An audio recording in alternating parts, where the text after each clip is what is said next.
you have a concept for a true story and you want to share it via a published book, you would love to get a book deal for your memoir, true story, you're probably wondering what you should do first. Should you hire a book coach and get a book proposal together? Or should you start writing the manuscript? Or should you just put an outline together? Or should you quickly go and talk to someone in publishing about your amazing idea? I want to share with you a very, very specific way to get a book deal. And it only really works for memoir because memoir is a very unique category.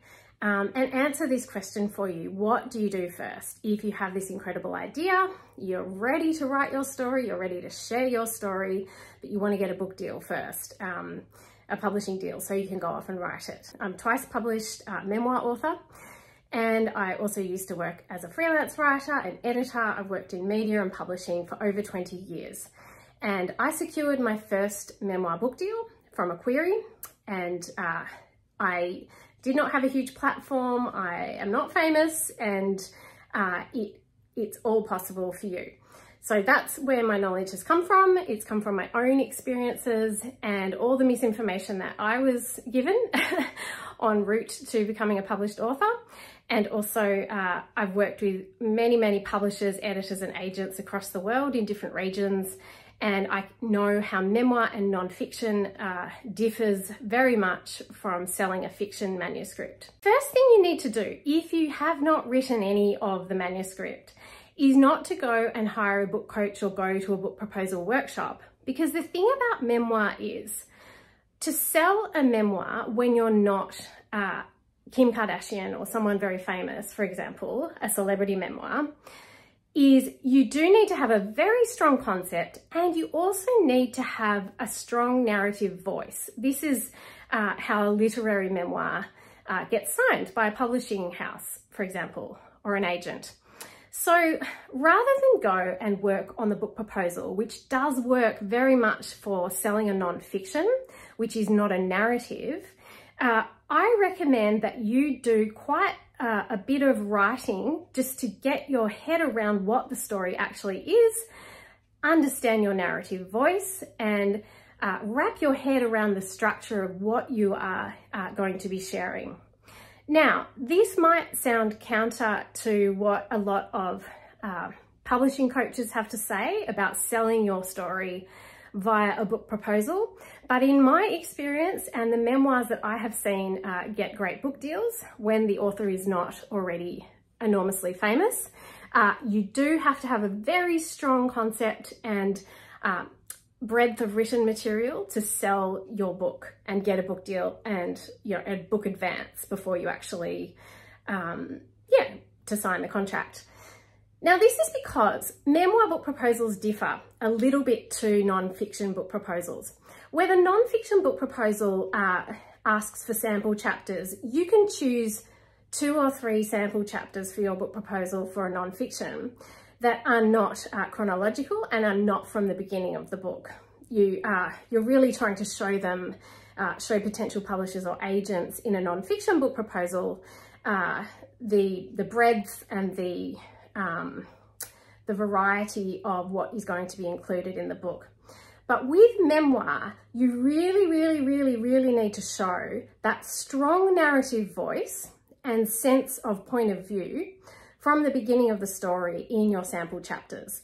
And so this is why I would always recommend for sample chapters for a book proposal for a memoir to choose the first 2 to 3 chapters of the memoir manuscript itself. Now, to write that memoir manuscript well, the sample chapters, you do actually have to have an idea of the beginning, the through line, and the end of the narrative arc. So this is why I recommend sinking your teeth into some of the writing via drafting the memoir and drafting the outline before you actually start working on the book proposal itself, if you are wanting to sell your memoir. I have created a system that I use to write both of my memoir drafts and pictures, And I teach this in depth inside the Art of Memoir program. But if you would like to get started just with those 5 basic principles, you can also learn these in Map Your Memoir, which is a class that I have taken from the Art of Memoir comprehensive program and made available to anyone who is really either getting started with their memoir and wanting to sell it to a publisher or an agent, or if you've drafted the manuscript and you want to make sure that you have actually hit those 5 principles and know what they are and included them in your draft. So Map Your Memoir is available at any time. You can join that class.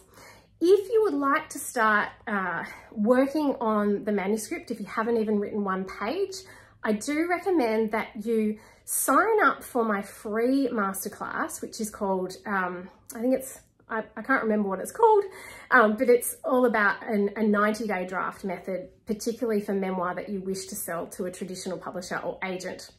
So this is going to share with you these concepts and the process that works for memoir, particularly over nonfiction. Lastly, if you have your manuscript, you are absolutely certain that it ticks the boxes, it's incredible, you're ready to sell it, you want to start pitching, I am running a query letter workshop in 2 weeks. And in this query letter workshop, I'm going to share with you the query letter that I wrote to sell my first memoir when I was completely unknown. I was a first-time author. I'd never had a book published before, and I really had no idea what I was doing. But this query letter sold my memoir. I got offers of potential of representation from literary agents, and it is the query that led to me selling my first memoir. I'm also going to walk you through what publishers and agents actually look for in a query letter in this workshop. And this could be a really great place for you to start if you are wondering how the whole process works in the traditional publishing market or world, because it is very different to self-publishing a memoir, because if you are self-publishing, you don't need to go through these loopholes and these gatekeepers, and there isn't that very, very high level of difficulty to get self-published. You can literally just pay to get your book up on Amazon. So I only teach and coach authors in traditional publishing methods because both of my books have been traditionally published, and I also think that this is where the real gap lies in knowledge for first-time authors. And the business side of publishing really needs to be taught much more effectively, in my opinion, and particularly with memoir, because selling a memoir is very different to selling a general nonfiction or a fiction novel, because it is your story, it's your personal story, and a lot of people mix up memoir when you're not a celebrity with celebrity memoir. The two are very different. I am not a celebrity. I sold my true story and it appealed to a wide audience, which is evidenced by my book sales. And there are very specific methods that you need to follow to achieve this. So if you'd like to know more about Map Your Memoir, the query letter workshop that I'm running, or watch my free class, which is going to take you through my own process for drafting and revising a book-length true story in 90 days, sign up below. I'll put all of those links there for you, but I just really want to clear that up for you about where to start with your memoir manuscript, if you should work on the book proposal or the draft first. Definitely work on the draft first, because you need to show that you have a very strong concept of the story in the book proposal itself, and you can only do this by starting the work of writing it and developing that narrative voice to put in your those sample chapters that you're going to submit to get your beautiful book deal. So I hope this has been helpful and clarified this big question that I see a lot, and I hope to see you in one of my workshops soon.